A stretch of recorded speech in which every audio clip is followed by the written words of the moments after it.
अस्सलाम वालेकुम नाज़रीन, आप सभी का इस्तकबाल है हमारे इस चैनल पायनियर इंग्लिश क्लासेस में। दोस्तों आज 12th क्लास का यानी कि 12वीं क्लास का उर्दू लेके आए हैं। उर्दू का ऑब्जेक्टिव लेके आए हैं। 12वीं क्लास के उर्दू का ऑब्जेक्टिव टोटल 20 ऑब्जेक्टिव है इसमें, और जो है हम टोटल जो है 500 ऑब्जेक्टिव करने वाले हैं। डेली जो है 20-20 ऑब्जेक्टिव करेंगे, तब जाके मतलब आपको पार्ट 1 पार्ट 2 करके मिल जाएगा सारे पार्ट। ठीक है, तो आज पार्ट 1 है यानी कि मॉडल सेट। हम 5 ऑब्जेक्टिव जो करने वाले, इसमें 20 ऑब्जेक्टिव जो लेके आए हैं आप लोगों के लिए 12वीं क्लास के उर्दू का। तो दोस्तों उसमें ये जितना भी ऑब्जेक्टिव वो पॉपुलर ही है हमारे हिसाब से, वो VVI है, मतलब इम्पोर्टेंट ही क्वेश्चन है, वो एग्ज़ाम में आ ही सकता है दोस्तों। तो देखिए, सबसे पहली बात कि आप लोगों को बता दूं कि आप लोग जो है ऑब्जेक्टिव को ध्यान में रखिए और उसको माइंड में दोहराते रहिए, उसको घुमाते रहिए, चलाते रहिए, तब जाके आपके दिमाग में रहेगा वो। तो हम बिना देरी के अपना क्लास करते हैं स्टार्ट। ओके, तो सबसे पहला सवाल है, इनमें से कौन सी तख्लीक अफसाना नहीं है? इसमें से यानी यहाँ पे जो लिखा हुआ ऑप्शन में, इसमें कह रहा है कि इनमें से कौन सी तख्लीक अफसाना नहीं है। तो नज़ीर अहमद की कहानी, या फिर प्रॉमिस, या इब्राहिम सिक्का, या फिर टूबटिक सिंह। तो दोस्तों इसमें नज़ीर अहमद की कहानी जो है ये तख्लीक अफसाना नहीं है। नज़ीर अहमद की कहानी तख्लीक अफसाना नहीं है। अफसाना उसको कहते हैं, अफसाना एक नज़म मतलब कि एक किस्सा है, जो झूठी कहानी इसको कहते हैं, वही उसको कहा जाता है। तो तख्लीक अफसाना नहीं है, तो नज़ीर अहमद की कहानी तख्लीक अफसाना नहीं है। क्यों? क्योंकि तख्लीक अफसाना कब रहता? जब वो किसी कहानी को लिखता तब। लेकिन ये कहानी तो खुद के ऊपर लिखा है, अपनी ज़िंदगी पे लिखा है, तो खुद के ऊपर अपनी ज़िंदगी पे कहानी जो लिखा है वो झूठी तो नहीं होगी ना। इसीलिए इनमें से कौन सी तख्लीक अफसाना नहीं है, इसका जवाब क्या हो जाएगा? नज़ीर अहमद की कहानी। दूसरा सवाल है, नज़ीर अहमद फ़रतुल्लाह बेग के कौन थे? फ़रतुल्लाह बेग के कौन थे? नज़ीर अहमद। नज़ीर अहमद के बारे में सुने ना अभी। तो नज़ीर अहमद जो है फ़रतुल्लाह बेग के कौन थे? शागिर्द थे, या वालिद थे, या उस्ताद, या चचा थे? शागिर्द कहते हैं स्टूडेंट को, ठीक है, वालिद कहते हैं बाप को, और उस्ताद कहते हैं अपने टीचर को, और चचा कहते हैं, चचा तो जानते हैं कि बाप का भाई चचा। तो उसी तरह से नज़ीर अहमद फ़रतुल्लाह बेग के उस्ताद थे। नज़ीर अहमद कौन था? फ़रतुल्लाह बेग का उस्ताद था। बागो बहार में कितने दरवेशों के किस्से बयान किए गए हैं?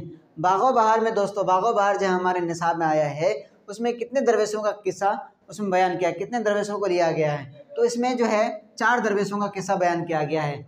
बागो बहार में 4 दरवेशों का किस्सा बयान किया गया है।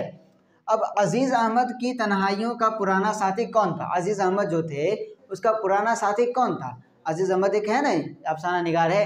तो अजीज़ अहमद की तन्हाई, जो वो अकेले में रहते थे, तन्हाई में रहते थे, उसका दोस्त कौन था? तो उसका दोस्त था ट्रांजिस्टर। क्या था? ट्रांजिस्टर। तो अजीज़ अहमद की तन्हाइयों का पुराना साथी कौन था? ट्रांजिस्टर। अब है, फिक्शन की सबसे मुख्तसर सिनफ किसको कहा जाता है? फिक्शन की सबसे मुख्तसर सिनफ किसको कहा जाता है? तो अफसाना को। फिक्शन की सबसे मुख्तसर सिनफ यानी कि छोटी कहानी इसको हम लोग कहते हैं, तो उसको अफसाना को कहा जाता है। अब है, इनमें से कौन सा अफसाना निगार शामिल निसाब में नहीं है? हमारा जो उर्दू दरख्सा है, इसमें जितने भी अफसाना निगार हैं, यानी जितने चैप्टर पढ़े हैं हम लोग, इसमें से कौन सा नहीं है? जिलानी बानो नहीं है, शौकत हयात नहीं है, शफ़ी जावेद नहीं है, या फिर मिंटू नहीं है। तो दोस्तों जिलानी बानो भी है, और शफ़ी जावेद भी है, और मिंटू भी है। रही बात इसकी, तो शौकत हयात जो है हमारे निसाब में नहीं है, हमारे उर्दू की किताब में इसका चैप्टर नहीं है। अब 7वां सवाल है, मौलाना अबुल कलाम की पैदाइश कब हुई? मौलाना अबुल कलाम कब पैदा हुए थे? मौलाना आज़ाद जो थे वो कब पैदा हुए थे? तो मौलाना अबुल कलाम आज़ाद 1888 ईस्वी में पैदा हुए थे। मौलाना अबुल कलाम आज़ाद जो बहुत बड़े साइंटिस्ट भी हैं, वो कब पैदा मतलब कि कब पैदा हुए थे? 1888 ईस्वी में। नज़म गुफ्तगू के शायर कौन हैं? गुफ्तगू, नज़म गुफ्तगू जो है हमारी किताब में, उसके शायर कौन हैं? नज़म गुफ्तगू के शायर जो है वज़ीर आगा हैं। नज़म गुफ्तगू के शायर कौन है? वज़ीर आगा हैं। गुफ्तगू के शायर कौन है? नज़म गुफ्तगू के शायर वज़ीर आगा हैं। अब अमीक हनफी की कौन सी नज़म आपके निसाब में है? अमीक हनफी जो थे उसके कौन सी नज़म जो है आपके हमारे क्या बोलते हैं हमारी किताब में है, 12वीं के उर्दू में है? कौन से नज़म? तो खेती लिखा है, मतलब खेती जो है नज़म वो अमीक हनफी का लिखा हुआ है। अब बात करते हैं सवाल है, इनमें से कौन शायर तरक्की पसंद है?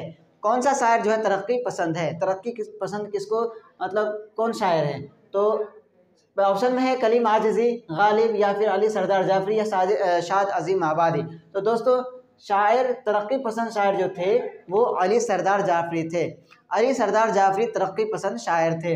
अब क्या है, शामिल निसाब बर्क़ कलीसा के शायर कौन है? हमारी किताब में जो बर्क़ कलीसा है, हमारी किताब में जो बर्क़ कलीसा है नज़म, उसके शायर कौन हैं? उसके शायर अकबर इलाहाबादी हैं। बर्क़ कलीसा के शायर अकबर इलाहाबादी हैं। अब औद हिंद किसके खतूत का तर्जुमा है? औद हिंद एक खतूत है, खतूत का तर्जुमा करके उसका नाम औद हिंद रखा है। तो किसका तर्जुमा है? तो मिर्ज़ा गालिब का। तो मिर्ज़ा गालिब ने एक औद मतलब कि खतूत लिखा था, उसको तर्जुमा करके लिखा, तो उसका नाम रखा औद हिंद। ठीक है। अब है कि यगाना चंगेज़ी की वफ़ात कहाँ हुई? यगाना चंगेज़ी की वफ़ात कहाँ हुई? तो वो उसका इंतकाल कब हुआ? वफ़ात का मतलब होता है इंतकाल। ठीक है। तो उसका इंतकाल कहाँ हुआ था? लखनऊ में। तो यगाना चंगेज़ी का वफ़ात कहाँ हुआ? लखनऊ में। नस्तरियास किसका शेरी मजमुआ है? नस्तरियास एक शेरी मजमुआ है, किसका है? कौन लिखा है? तो नस्तरियास किसका शेरी मजमुआ है? तो यगाना चंगेज़ी का। यगाना चंगेज़ी का नस्तरियास एक शेरी मजमुआ है। नज़ीर अहमद की कहानी कुछ मेरी कुछ उनकी ज़ुबानी किस सिन्फ़ से है? किस सिन्फ़ से लिया गया है? तो ये खाका है। तो मतलब कि नज़ीर अहमद की कहानी और कुछ मेरी और कुछ उनकी ज़ुबानी, ये खाका है। अब क्वारंटाइन अफसाना किस वबा का जिक्र है? तो क्वारंटाइन अक्सर हम लोग कहते हैं कोरोना, लेकिन कोरोना नहीं है, ये एक प्लेग है, प्लेग बीमारी है जिसको हम लोग कहते हैं हैजा। ठीक है। तो हैजा जिसको कहते हैं वो प्लेग है। तो क्वारंटाइन अफसाना किस वबा का जिक्र है? तो प्लेग। अब है जिलानी बानो का कौन सा अफसाना आपके निसाब में शामिल है? जिलानी बानो जो हमारे उर्दू दरख्शां में कौन सा चैप्टर लिखा है जिलानी बानो? तो उसका जो लिखा है प्रॉमिस लिखा है जिलानी बानो ने, यानी कि जिलानी बानो का प्रॉमिस अफसाना हमारे निसाब में शामिल है। अब लास्ट क्वेश्चन जो है हमारा, बंजारों को और किस नाम से जाना जाता है? बंजारा जो होता है, बंजारा, उसको और किस नाम से जाना जाता है? तो शिकारी तो कहते हैं जो शिकार करने वाला होता है, इसको आदिवासी कहा जाता है। करतबबार जिसको कहते हैं जो करतब कुछ दिखाता है, वो हो गया। अब सब्ज़ी फरोश जो सब्ज़ी बेचता है, तो क्या बोलते हैं? क्या ये जो है बंजारा सब्ज़ी बेचता है? नहीं, तो खाना बदोश। इसमें ऑप्शन जो है खाना बदोश, यानी बंजारे को खाना बदोश कहा जाता है। तो दोस्तों आज ये 20 ऑब्जेक्टिव हमारा था सेट 1, जिसको मान लीजिए, यानी कि पार्ट 1 मान लीजिए। पार्ट 2 में हम इससे भी आगे ऑब्जेक्टिव लेके आएंगे। टोटल 5 ऑब्जेक्टिव मतलब कि 12वीं क्लास का करने वाले हैं दोस्तों। इस तरह से जो है हमारे चैनल पे बने रहें, और चैनल को सब्सक्राइब नहीं किए हैं तो सब्सक्राइब कर लीजिए, और इंग्लिश भी सीखने के लिए हमारे चैनल को सब्सक्राइब कर सकते हैं। Thank you.